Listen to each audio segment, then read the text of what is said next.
고린도교회는 그들 안에 있는 지적, 은사적 교만으로 인해서 시기와 질투, 그리고 그것에서 파생되어지는 분리주의 문제, 그리고 포세이돈, 아프로디테 신을 섬기는 문제, 그리고 직장 동맹이라 할 수 있는 길드 조합이 그 지역사회에 존재하고 있었기 때문에 이 길드 조합에서 1년에 몇 차례 걸쳐서 그들의 신을 숭배하고 또 우상제물인 이 고기를 넣어야 하는 문제, 그리고 아프로디테 이 여신을 숭배하는 것에서 오는 음란의 문제, 이 문제가 고린도 교회에 다양하게 녹아 있었습니다. 그 당시에 이제 성경이라고 할 때에 우리가 지금 가지고 있는 성경을 가지고 있는 것이 아니고 구약 성경을 이제 가지고 있기 때문에 그 당시 이제 이방 세계에서 복음이 전도되어서 교회를 형성하고 그들의 이 다양한 사회 문화 속에서 이 하나님의 말씀을 따라 삶을 살아간다는 것이 쉽지 않죠. 왜냐하면 이제 성경에 규정된 그런 명백하게 나와 있지 않는 삶의 문제가 굉장히 많이 등장할 수밖에 없기 때문에 그렇다는 것이죠. 고린도교회의 문제의 본질이 무엇입니까? 고린도교회는 성경적 지식이 풍부하고 방언을 하고 또 질병을 치료하는 은사를 가진 사람들이 많았고, 그럼에도 불구하고 시기와 분쟁이 이제 있어서 분파 수위를 만들어내고, 그리고 이 은사들을 통해서 이 지식을 통해서 교회를 섬기는 부분으로 작동되면 좋은데 이 많은 부분이 자신을 자랑하는 그런 이제 모습으로 얼룩져 있다는 것이죠. 그런 이제 부분에서 사도 바울은 고린도 교회를 향하여서 이런 이제 시기와 다툼과 이런 싸움이 있는 이런 이제 성도들의 모습을 보면서 그들이 비록 방언하고 또 병을 치료하는 그런 은사를 가져서 그 사람이 기도하면 사람들이 병이 고침받고 하는 이런 역사가 그 안에 존재하고 있고, 그런 이제 사람들이 있다 할지라도 그들이 시기하고 싸우고 있다면 너희들은 육신에 속한 어린아이에 불과하다 라고 하는 이제 이야기를 하는 것이죠. 그런 상황 가운데서 교회는 그러면 어떻게 하면 사도 바울이 관심을 가지고 있었던 부분이 무엇이냐면 어떻게 하면 이 고린도 교회를 성장시킬 수 있을까, 성숙한 그리스도인들로 세울 수 있을까 라고 하는 것이죠. 교회는 이제 그 교회가 성장하기 위해서, 그 교회가 하나님의 축복을 누려가기 위해서 어떤 사람들이 필요하냐면 영적으로 성숙하여서 그 중심이 하나님의 영광에 사로잡혀 있고 자신의 유익을 위해서 사는 것이 아니라 주님의 십자가의 사랑으로 사람들을 세우는 덕을 갖춘 사람들이 그 교회에 얼마나 존재하고 있느냐에 따라서 그 교회의 성장과 성숙은 달려있기 때문에 이 교회 안에 존재하는 사람들이 얼마나 덕을 세우고 있는가, 덕을 위해서 살아가고 있는가, 이 문제에 달려있다는 것이죠. 창세기 17장 1절의 말씀을 보면 아브라함이 99세가 되었을 때에 하나님께서 그에게 임하셔서 나는 전능한 하나님이다 라고 그렇게 이제 밝히면서 너는 내 앞에 행하여 완전하라고 그렇게 요구하고 있습니다. 여러분 성경을 읽어보면 이 아브라함에게 완전을 요구하고 있는데 우리 그리스도인들이 하나님의 백성들이 어떻게 완전한 삶을 살아갈 수 있을까? 왜 하나님께서는 그렇게 살아갈 수 없는데도 불구하고 이 완전을 요구하실까라고 하는 의아심을 이제 가지게 되었죠. 이것은 구약의 하나님께서 아브라함에게만 요구하신 것이 아니고 우리가 잘 아는 마태복음 5장에 들어와 보면 우리가 이제 마태복음 5장은 잘 기억하죠. 심령이 가난한 자는 복이 있나니 천국이 저들의 것임이라 라고 하는 이 팔복이 이제 진술되어 있기 때문에 우리는 이 마태복음 5장 산상수훈을 잘 알고 있습니다. 그런데 5장의 마지막 절이 이제 5장 48절까지 있는데 48절에 보면 어떤 말씀이 있느냐 하면 하늘에 계신 너희 아버지의 완전하신 같이 너희도 완전하라 라고 하는 요구를 이제 주님께서 이제 너희도 온전하라 라고 그렇게 우리에게 요청하시고 있다는 거죠. 여러분 아브라함에게 사람에게만 요청하신 것이 아니고 신약 백성인 저와 여러분에게도 하나님께서 하늘에 계신 하나님을 우리의 아버지로 모시고 있다면 하나님께서 이 땅에 비와 공기를 모든 이들에게 공평하게 나눠주듯이 너희도 사랑하는 자만 사랑하지 말고 원수까지도 사랑할 수 있는, 여러분 사랑과 좋아하는 것은 개념이 다르죠. 그래서 그 사랑으로 온전해지라. 하늘에 계신 너희 아버지와 같이 온전한 삶을 살아라, 온전해지라 라고 그렇게 우리에게 요구하는 것이죠. 오늘 그리스도인들이 마땅히 이 온전함을 갖춰야 되는데 이 사회에 속한 우리들이 이 온전한 삶을 살아가지 못함으로 인하여서 이 사회가 어떻게 이제 무너지고 있는가를 우리는 보는 것이죠. 이것뿐만 아니라 예수님뿐만 아니라 바울 사도도 에베소서 4장에서 에베소서 4장의 교회를 향한 진술이죠. 에베소서 4장 10절 9절에서 11절까지의 말씀을 보면 교회의 직분에 대해서 말씀하고 있습니다. 너희 직분이 어떠한가? 라고 하는 부분을 말씀하고 있습니다. 그런데 이 직분에 대한 진술, 직분이 교회에 왜 존재하는가? 라고 하는 이야기를 해놓고 에베소서 4장 12절의 말씀을 보면 교회 직분자를 세우는 목적은 성도를 온전하게 하며 봉사의 일을 하게 하며 그리스도의 몸을 세우려 하심이라 라고 그렇게 말하고 있습니다. 여러분 항상 교회는 성숙, 신앙의 성숙, 다른 말로 말하면 우리의 인격의 성숙, 우리의 온전함을 추구하고 있다 라고 하는 사실을 이제 우리에게 보여주는 것이죠.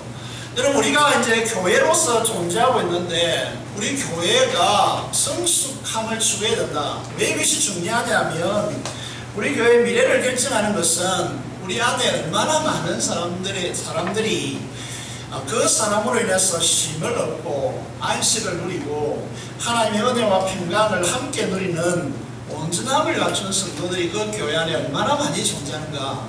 이것이 우리의 교회의 질과 우리의 미래를 결정하는 중요한 요인이라는 것이죠. 그런 의미에서 그러면 어떤 사람이 성숙한 사람인가? 이 복잡하고 고린도 교회에도 많은 이제 문제들 속에서 그들이 성숙해지기 위해서 이 세 가지 원리를 좀 가져야 되겠다라고 그렇게 사도 바울이 이야기하고 있습니다. 이 세 가지 원리가 뭐냐면 고린도전서 6장, 8장, 10장을 통하여서 이제 이 세 가지 원칙을 제시하고 있는데 우리는 이것을 6, 8, 10의 원리다, 6, 8, 10의 원리다 이렇게 이제 이야기합니다. 이 세 가지 원칙을 통해서 우리 교회도 우리 교회에 속한 모든 성도들이 성숙함에 이르는 그런 이제 온전함을 갖춘 그런 성도들이 되시길 바랍니다. 고린도전서 6장 12절의 말씀을 보시면 이렇게 말씀되고 있습니다. 모든 것이 내게 가나, 모든 것이 내게 허락된다는 거죠. 허락된다. 그러나 모든 것이 유익한 것이 아니다. 모든 것이 내게 허락된다. 그러나 나는 어떤 것에 의해서도 지배당하지 않겠다 라고 그렇게 제가 의역을 해서 말씀드렸습니다. 이 말씀이 어떤 의미를 가지고 있느냐 하면 고린도 교회에 소위 말하는 자유주의자들이 어떻게 말하고 있느냐 하면 내게는 모든 것이 다 가다, 모든 것이 다, 모든 것을 다 할 수 있다 이렇게 말하는 거예요. 오늘날도 교회 안에도 마찬가지죠. 교회는 여러 가지 이제 것이 있죠. 말씀의 규범이 있습니다. 성경에 우리가 어떻게 살아가야 하느냐라고 할 때 10계명이 있고 또 하나님의 계명들이 있습니다. 이 계명을 따라서 살아가도록 우리에게 요구하고 있는 것이죠. 거기에다가 이제 이것을 통해서 또 헌법이라는 것을 교회에 만들어 놨습니다. 그리고 이제 교회 안에 또 이제 그 교회에 독특하게 그 교회에 필요한 것들 장치를 해 놓았죠. 이런 것에 대해서 나는 자유하다 이렇게 말한다면 그는 이제 이게 어떻게 되느냐는 것이죠. 계명이나 하나님의 법이나 교회 헌법이나 교회 규정에 얽매일 필요가 없는 나는 자유이다 이렇게 말하면서 교회가 이제 가지고 있는 공식적인 예배라든지 혹은 교회 이제 성도로서 지켜야 될 여러 가지 것들에서 지키지 않고 나의 삶을 고집을 가지고 나는 자유이기 때문에 교회와 전혀 상관없이 교회는 뭐 이렇게 한번 나와주는 것으로 그렇게 생각하고 자유인으로 나는 자유이다 그렇게 생각한다면 지배되지 않겠다 나는 자유의 몸이다 자유정신을 가지고 산다 이렇게 말할 수 있죠. 그런데 이제 그런 사람들이 정말 진정한 자유와 쉼을 누릴까라고 하는 것입니다. 이분들의 가정이 정말 평안할까?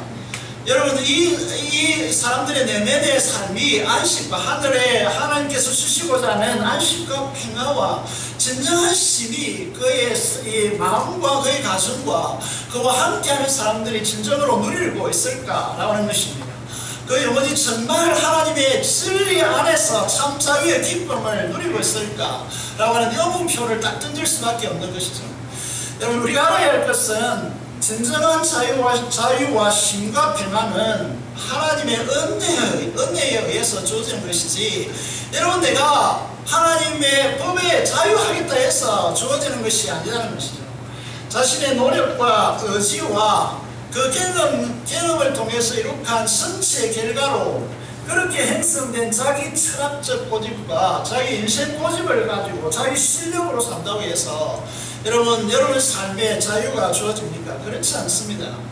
요한복음 8장 32절의 말씀을 보면 자기를 믿는 유대인에게 예수님께서 뭐라고 말씀하시냐면 너희가 내 안에 거하면 진리를 알지니 진리가 너희를 자유케 하리라고 말씀하고 있습니다. 여러분 우리에게 있어서 다른 것이 자유케 하는 것이 아닙니다.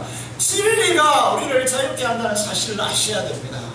여러분 다른 이제 이 진리 마치 이제 기차라고 하는 것은 제가 이제 출산이 잦아서 이제 KTX를 탈 이제 그런 경우가 많은데 그 KTX도 300km 정도 달리는 그 KTX도 이제 전혀 이게 전혀 뭐 다른 길로 가는 것이 아니라 매일 위로 이게 달려가는 것이죠. 여러분 마찬가지로 우리의 그리스도인의 삶도 어릴 때 이제 이런 설교를 자주 들었습니다. 물고기는 물에서 살아야 한다. 물에서 벗어나면 죽는다는 것이죠. 우리 그리스도인들도 마찬가지입니다. 우리에 있어서 우리가 그리스도 안에 거해야 진리를 알고 그 진리를 알아야 우리가 자유케 된다라고 하는 사실을 우리가 기억해야 합니다. 이 자유함은 우리가 주님 안에 거할 때에 죄와 사망의 근세를 뛰어넘어서 하나님의 통치가 실현되어서 참 자유를 누리는 것이죠. 여러분 우리가 자유가 있다라고 하지만 이게 진리가 없이는 죄의 얽매임에서 결코 벗어날 수가 없기 때문에 우리가 꼭 기억해야 될 것이 진리가 없이는 죄의 속박에서 신음하는 삶을 살아갈 수밖에 없습니다. 고린도 교회가 진짜 교만에 빠져서 성도들이 우리에게는 모든 것이 다 강하다. 그래서 우리는 자유하다 그러면서 우리는 얽매일 것이 아무것도 없다라고 그렇게 말하는데 여기에 대해서 사도 바울은 그러나 라고 하는 이 강조법을 써서 그러나 모든 것이 다 유익한 것이 아니다 라고 그렇게 선포합니다. 우리가 이 말씀을 따라서 우리의 삶을 하나님의 뜻에 순종하고 진정한 하나님의 자유를 누리기 위해서 이 일이 우리에게 유익한 것인가 반드시 질문해야 합니다. 사랑하는 여러분, 우리의 삶의 첫 번째 원리로서 반드시 기억해야 될 것이 무엇이냐면 이것이 어떤 결정을 내리든지 간에 어떤 행동을 하든지 간에 이것이 나와 우리의 공동체, 우리 가정과 내가 이제 관여하고 있는 이 모든 삶 속에서 이것이 우리 모두에게 유익한가 라고 하는 것으로 우리의 첫 번째 결정을 내리는 중요한 기준이 되어야 한다라고 하는 것입니다.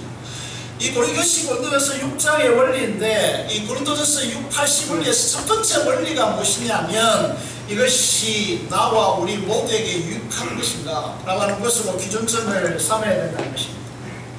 두 번째 원리가 무엇이냐면 고린도전서 8장에 나오는 원리인데 고린도전서 8장 1절 후반부에 보시면요, 고린도전서 8장으로 가셔서 고린도전서 8장 1절 후반부에 보시면 제가 연결해서 이렇게 말씀 읽어보겠습니다. 지식은 우리를 교만하게 합니다.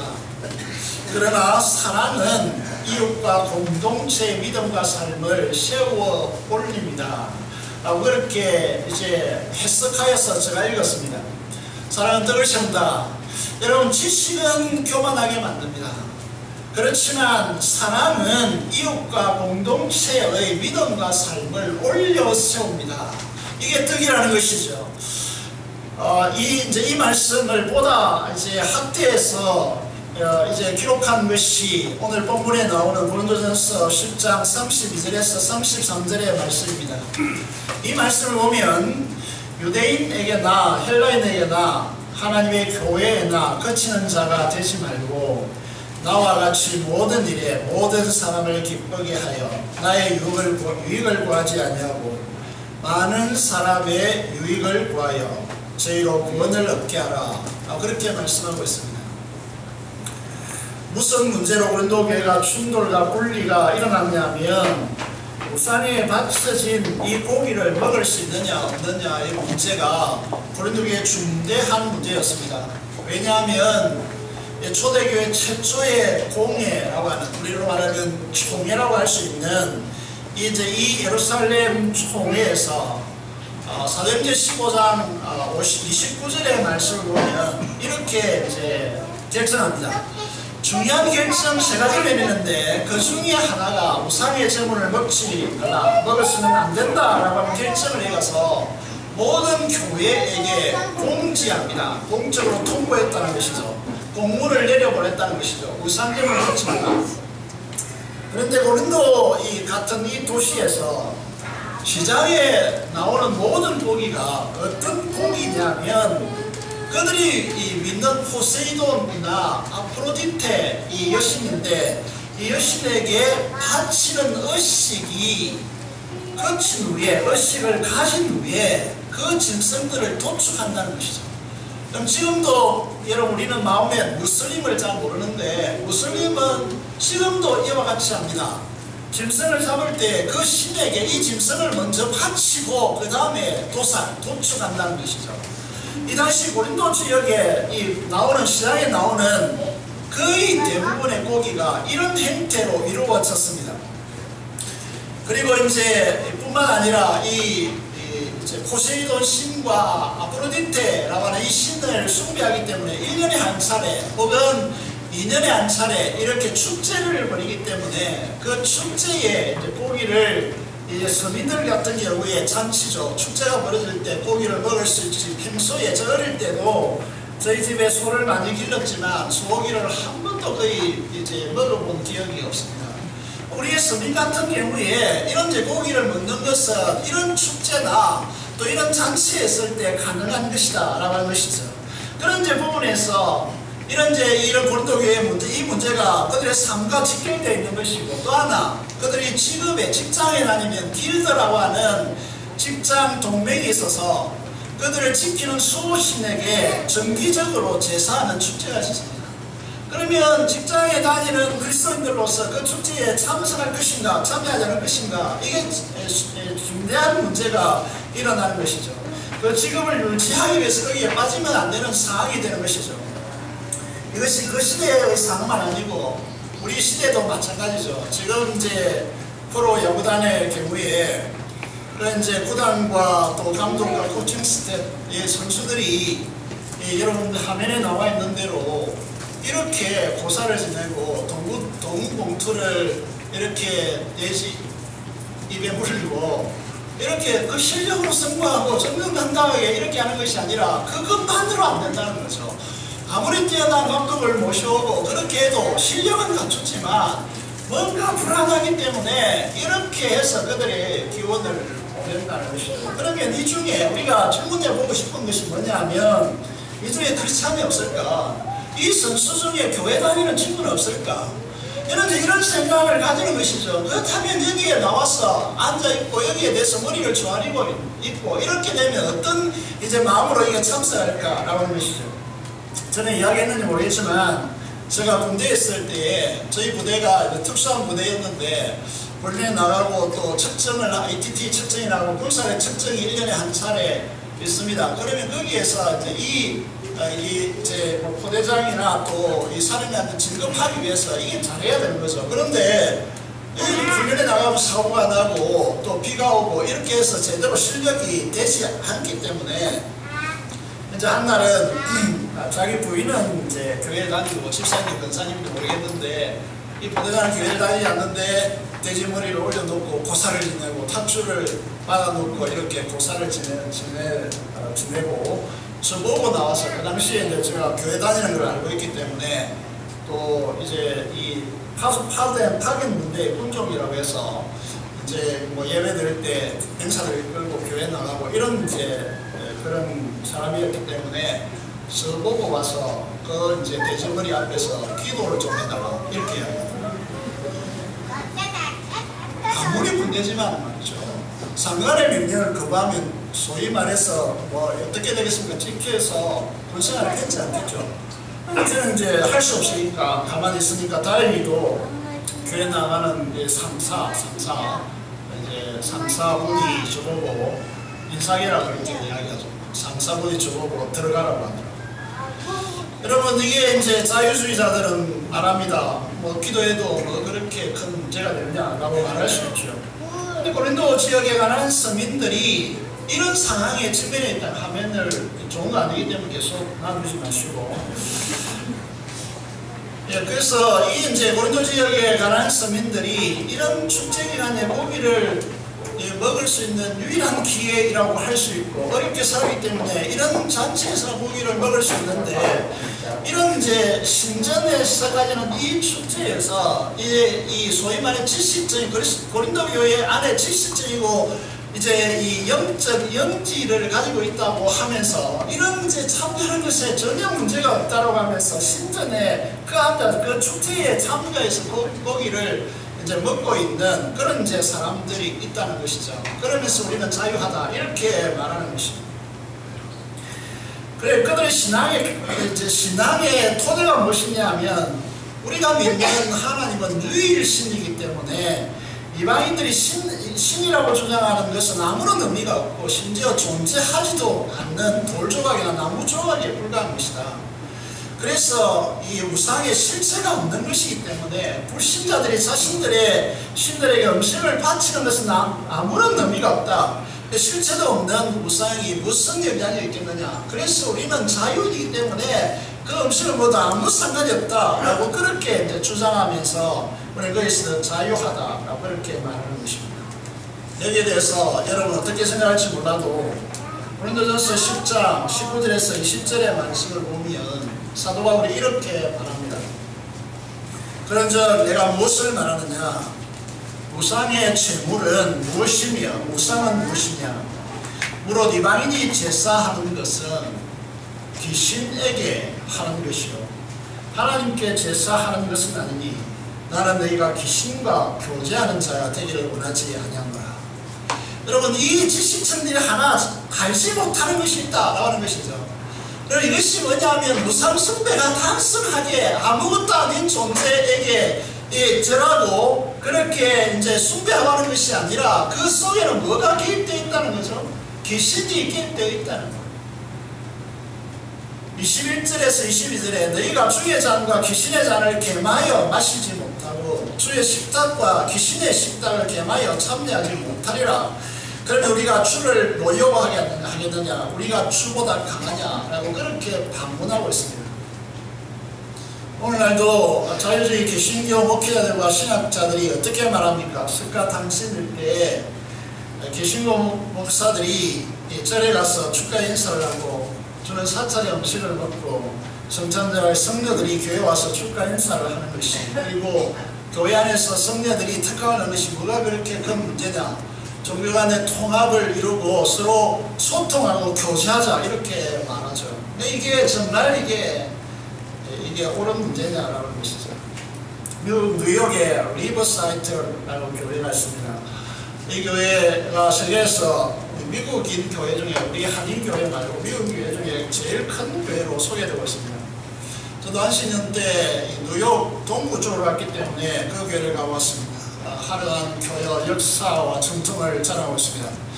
I have a dream이라고 하는 이 나는 꿈이 있습니다 라고 하는 이 연설한 킹 주니어 목사가 이 교회에서 연설을 했습니다. 9.11 테러 직후에 2011년 세계 평화 대회를 이 교회가 개최했습니다. 미국 유니언 신학교 이 자유주의 신학교입니다. 세계적인 신학자인 폴리터 교수가 한국에서의 인연으로 인해서 한국 이 학교 측과 협의를 하여서 진제라고 하는 성녀를 초청해서 설교단에 설법을 하겠습니다. 사진을 잠시 보시겠습니다.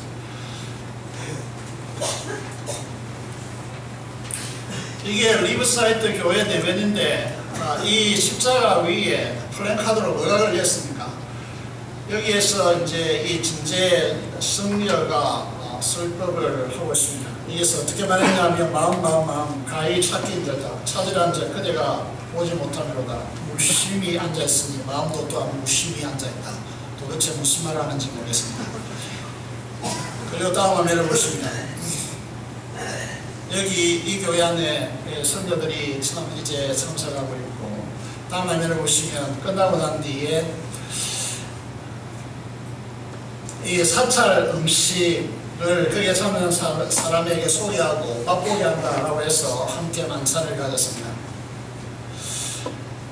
우리가 이런 세상 속에서 이런 이제 이런 행태에 대해서 우리는 뭐라고 해야 하는가?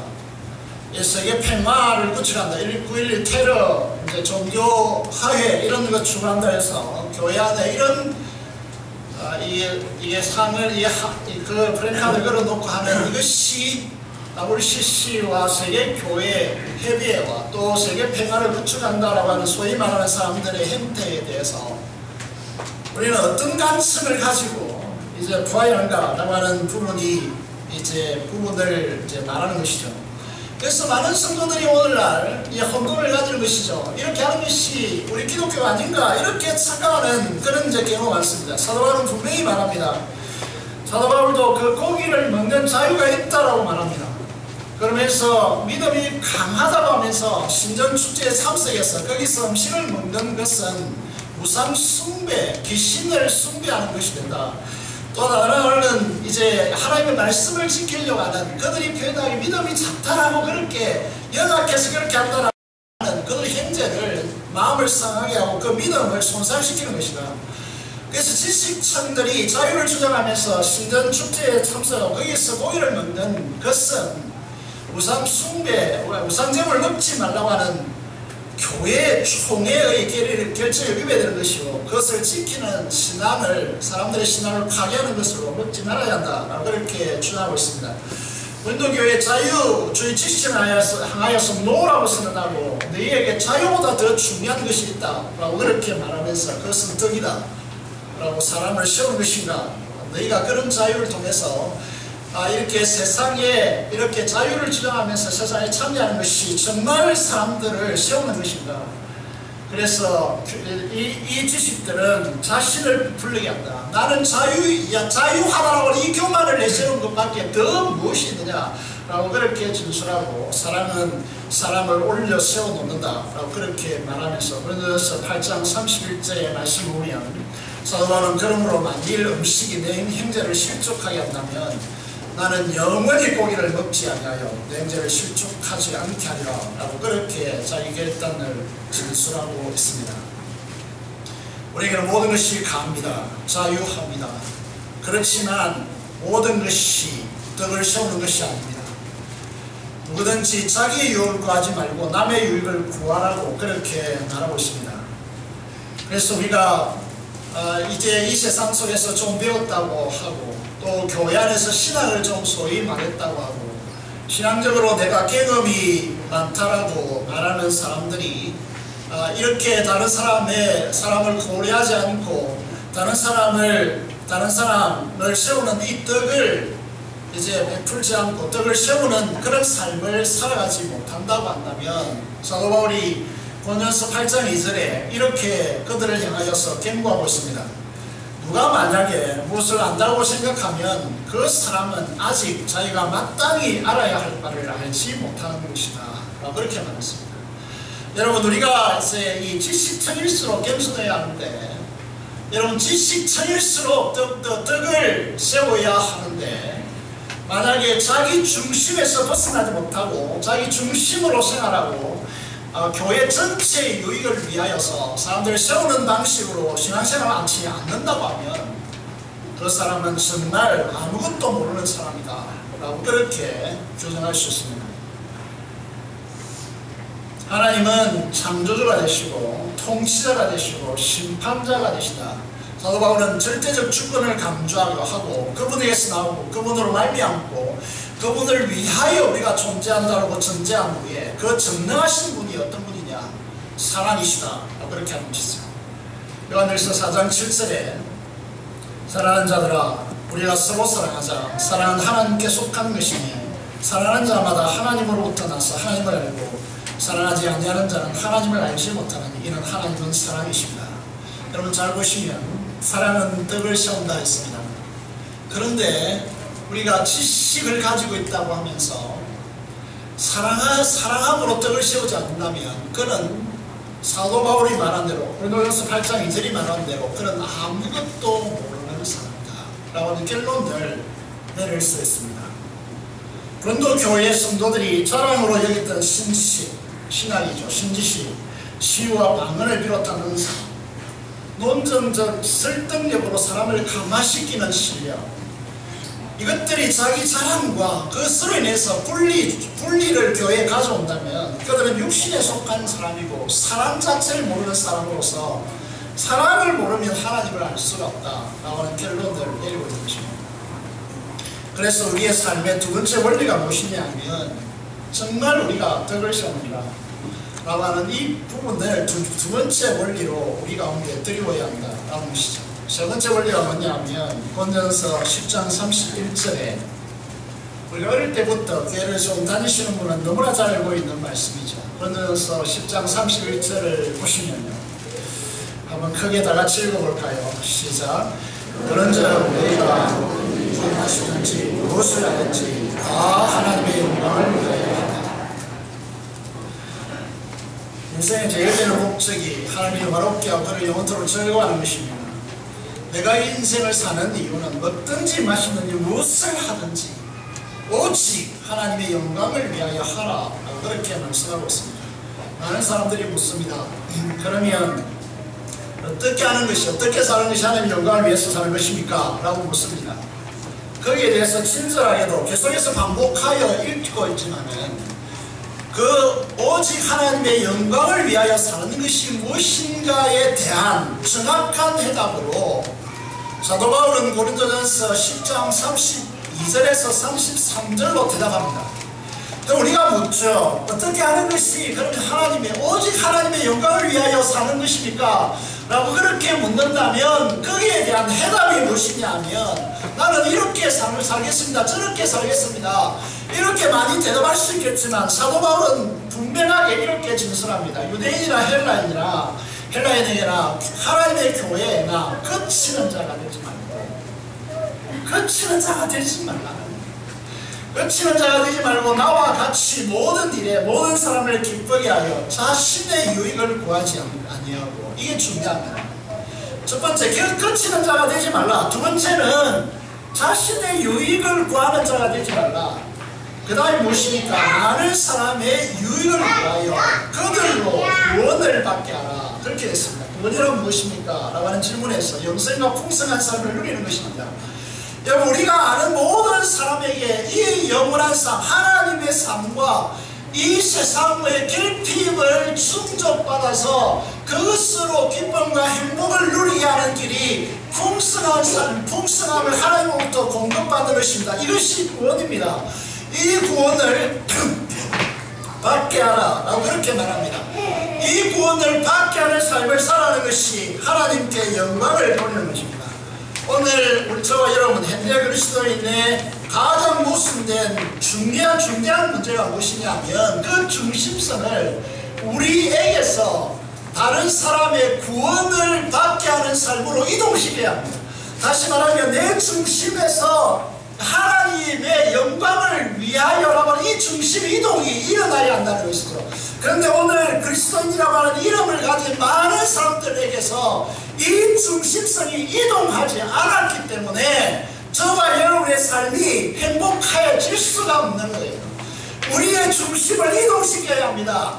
무엇으로? 하나님의 영광을 위하여 중심을 이동시켜야 하고, 그것은 곧 사람들로 하여금 내 유익을 구하는 것이 아니라 사람들로 하여금 구원의 삶을 누리도록 하는데 우리의 중심을 이동시켜야 합니다. 여러분, 그것이 하나님의 영광을 위한 것이고 진정한 행복을 누리는 길이다 라고 하는 사실을 기억해야 합니다. 죄라는 것은 자기 사랑에서 출발합니다. 자기 중심주의에서 출발합니다. 자기 애자를 십자가에 못 박아야 하고 그 중심을 그리스도로 이동시켜야 합니다.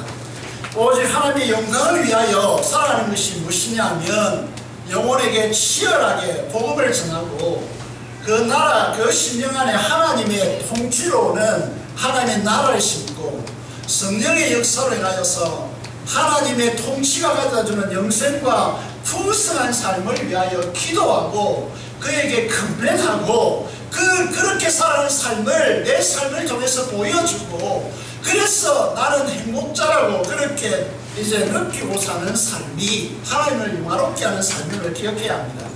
이것이 목장교회를 하는 이유이고 우리가 교회로 존재하는 이유라고 하는 것이죠. 오늘을 사는 현대 그리스도인들이 부딪히는 많은 문제들에 있어서 갈피를 잡지 못하고 목사님 저는 하나님 뜻을 모르겠다 이렇게 말하는 많은 성도들이 있습니다. 여러분 그것은 자기 중심을 변화시켰지 않았기 때문에 그렇습니다. 하나님 중심으로 사십시오. 하나님 중심으로 가져오십시오. 오늘 680 원리를 여러분에게 제시했습니다. 오늘 우리 교회는 성숙함이 필요합니다. 성숙한 그리스도인이 필요합니다. 교회는 문제가 안 일어날 수가 없어요. 교회는 문제에 부딪히지 않을 수 없습니다.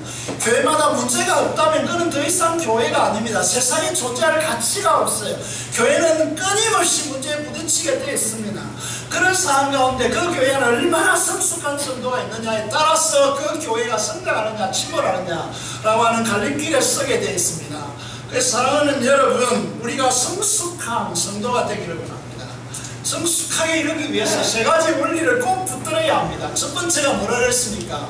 그것이 우리에게 유익되는가? 라고 하는 것입니다. 두 번째, 사람을 세우는 덕인가? 라고 하는 것입니다.